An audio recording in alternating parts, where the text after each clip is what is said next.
वृंदावन के परम रसिक श्री स्वामी हरिदास जी महाराज कह रहे हैं, हरि भज छाणी न मान नर तन को, मति बंछे तिल तिल धन को, अनमांगे आगे आवे गो, ज्यो पल लागे पल को।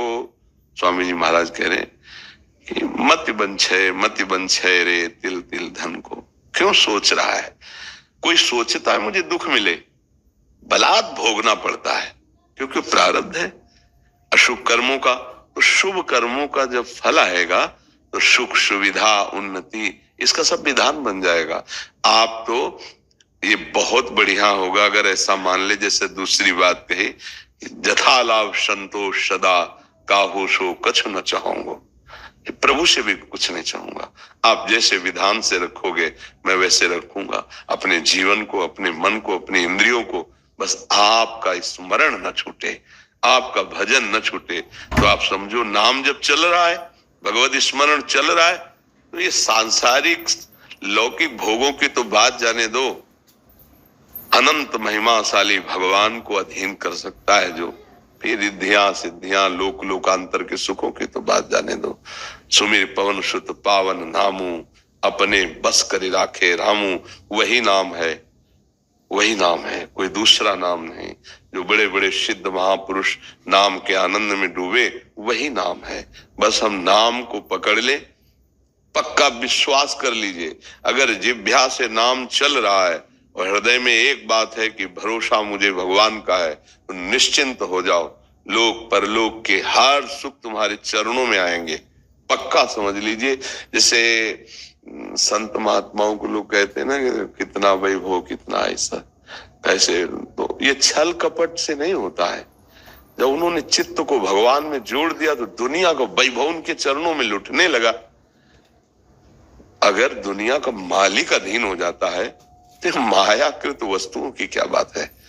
अगर विवेक काम कर जाए तो दूसरी बात बहुत जोर की है, जैसे प्रभु रखे वैसे रह जाओ और नाम जप कर लो तो होगा क्या, बहुत अच्छे से प्रभु रखते हैं। अब उनके भरोसे हो जाए ना तो सब बात, नहीं तो शरीर में कहीं पीड़ा हो तो सब ज्ञान विज्ञान भूल जाएगा।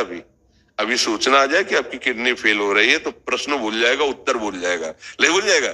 हाँ, तो ये भगवत आश्रय, ये हम कह रहे हैं कि जो दूसरी बात कही उस पे अगर स्थित हो जाओ तो बहुत जोर की बात। जहां इस शरीर के उदर पोषण के लिए जाते थे, मिला तो पाया, नहीं तो यहाँ भूखे भी रहे। वहां कई 100 साधक का रोज सुबह और शाम भोग बनता है। श्री जी भोग पाते हो, साधक साधक कह पाते हैं, कई 100 की संख्या में। और किसी से ऐसे नहीं प्रभु, यहाँ कोई आपको संकेत भी नहीं कर सकता। यहाँ का सख्त शासन है कि ऐसा नहीं कर सकता कि भाई 400-500 साधु सेवा होती है आपको, नहीं, कहीं आवाज नहीं, कहीं दान पेटी नहीं, कहीं किसी भी तरह का ड्रामेबाजी नहीं कि यहाँ पर्चा भरो, यहाँ ये करो, यहाँ कुछ नहीं है। और इतने अच्छे से श्री जी चला रहे हैं, किसी से कहना नहीं, कोई किसी से फीस नहीं, बिजली सब कार्य, कितने कार्य, सब हजारों लोग बैठ के सुनते हैं, तो साउंड सर्विस क्या क्या सबकी व्यवस्था समय पे है। बस उतना है कि खा लो पी लो आनंद से रह लो बस। हाँ, साईं उतना दीजिए, जामे कुटुंब सब आए और मैं भी भूखा ला रहा हूं, साधु लोग, बस वैसे ही चल रहा है। जहां जिस समय जो आवश्यकता होती है वो उतना ही प्रभु भेज देते, वैसी व्यवस्था प्रभु चल जाती है। तो हमें लगता है अगर प्रभु के भरोसे रहे, अपने उदाहरण से समझ में आता है, प्रभु के भरोसे रहे तो सबका निर्वाह वो करते हैं, सबका निर्वाह करते हैं। बिल्कुल वो ऐसे अनंत माताओं जैसा प्यार, बस हम समर्पित हो जाएं। देखो आज भी भगवान का प्यार आपके ऊपर है, पर अहम होने के कारण मैं करता हूं, मैंने किया, मैं ऐसा कर सकता हूं, तो ये पर्दा है, इसलिए तुम उनको झांक भी नहीं सकते। और अगर ये अहम समर्पित हो जाए तो आप ऐसे देखोगे कि हर समय प्रभु हैं, वही करवा रहे, हर व्यवस्था, हर सोच, हर क्रिया बहुत आनंदमय हो जाएगी। वो जैसे अर्जुन की घोड़ों की बागडोर पकड़ ली ना, ऐसे मन और इंद्रियों की बागडोर पकड़ लेंगे प्रभु, शरणागत हो जाए, हृदय से हो जाए। और देखो एक दिन यहाँ से चलना है, यहाँ का जितना वैभव है, ये शरीर भी यही छूट जाना है। अगर भजन ना हुआ, भगवान का चिंतन ना हुआ तो साथ जाएगा क्या? इसलिए बड़े भाग्यशाली है, जैसी परिस्थिति उसको सह लो और राधा राधा राधा राधा राधा भगवान नाम जप करते हुए जीवन व्यतीत करो तो भगवान की प्राप्ति हो जाएगी। ये पक्का समझ लो। और अगर चाह करोगे धन की तो मिल जाएगा। महालक्ष्मी पति हमारे प्रभु हैं, आप उनका नाम जप करो, धन भी मिल जाएगा। अरे भगवान की तरफ चले तो परमानंद की बाढ़ आने लगती है। भजन तो बहुत बड़ी बात है।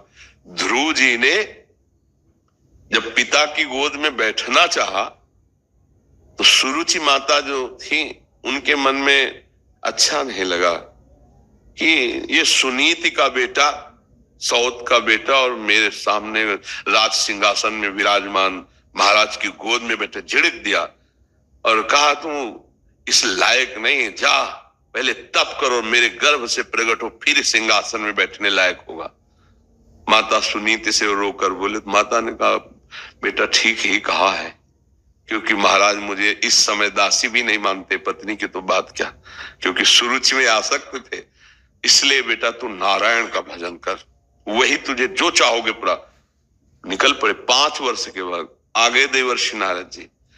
बेटा किस लिए तुम जा रहे हो? देखो समझना, अभी भजन नहीं हुआ, किस लिए जा रहे हो? ऐसा ऐसा ऐसा। अरे अभी चल के उत्तानपाद महाराज को आदेश करूंगा, पूरे सिंहासन का उत्तराधिकारी अभी इसी क्षण। ध्रुव जी को लगा अभी तो भजन भी शुरू नहीं किया और उत्तराधिकारी बुलाने की बात आ गई। जहां गोद में बैठने नहीं दिया गया, उस सिंहासन में बैठने की बात। तो उन्होंने कहा नहीं महाराज, मैं क्षत्रिय राजकुमार हूं, एक बार निश्चय जो कर लिया अब कर लिया, अब वापस नहीं लौटूंगा। तो उनका जंगल में बहुत भय है, सिंह, चीता, राक्षस जन, मच्छर, क्या क्या परेशान। तुम राज बोले महाराज ना प्रलोभन और ना भय, इनसे मैं डिगने वाला नहीं हूं। तो चेला पक्का तो गुरु मंत्र दे दिया है और भगवान का साक्षात्कार 6 महीने में कर लिया। गुरु कृपा से 6 महीने में ध्रुव जी ने भगवत साक्ष और वो पद प्राप्त किया जो आज तक किसी ने नहीं प्राप्त किया, अटल पद भी प्राप्त। तो अगर चाह करे तो फिर अन्य प्रलोभन और अन्य भयों में ना फंसे, तो जो चाहेगा वो भगवान दे देंगे, पक्का समझ लो। हम लोग फिसड्डी हैं, फिसल जाते हैं। दृढ़ विश्वास नहीं हो रहा। हाँ, जैसे महान सुख प्राप्ति के लिए चले आप, तो अब अल्प सुख में आपको सौदा नहीं करना है। अगर सिंहासन में बैठने की बात में सौदा हो जाता तो अटल पदवी नहीं मिलती। तो भूमा सुख का, भगवत सुख का, भगवत कृपा पात्र कभी सौदेबाजी में नहीं फंसता। माया सौदा करती, ये भोग लो, ये ले लो, ये देख लो, ये सूंघ लो, ये छू लो, ये बन जाओ, ये उपाधि ले लो। उपासक नहीं। न पारमेष्ठम न महेंद्र धिष्णम न सार्वभौमम न रसाधिपत्यम न योग सिद्धि अपुनर्भवम। नहीं चाहिए मुझे, मेरे प्रभु का भजन चिंतन और उनके द्वारा दी हुई व्यवस्था चाहिए, माया के द्वारा नहीं। भले तो रघुवर ते बने और बिगड़े तो भरपूर, तुलसी और ते बले ताबली में पेदू। ये निष्ठावान महान सुख का भोक्ता बनता है। ये अल्प सुखों में फंसे हुए अपने लोग हैं। इसलिए पहले देखो, जब कोई ऋषि मुनि तपस्या करते थे ना, तो बड़ी दिव्यताएं आती थी उनको गिराने के लिए, दिव्य अप्सरा, ऐसी रिद्धियां सिद्धियां। तो अब जैसे ये है कि अब नहीं आती है, तो उतना हम लोग चढ़ ही नहीं पाते हैं, पहले फिसल जाते। अगर 100 रुपए में राजी हो गए तो करोड़ की चेक देने की जरूरत क्या है कि नहीं? तो हम लोग यही मृत्यु लोक के भोगों में फिसल गए।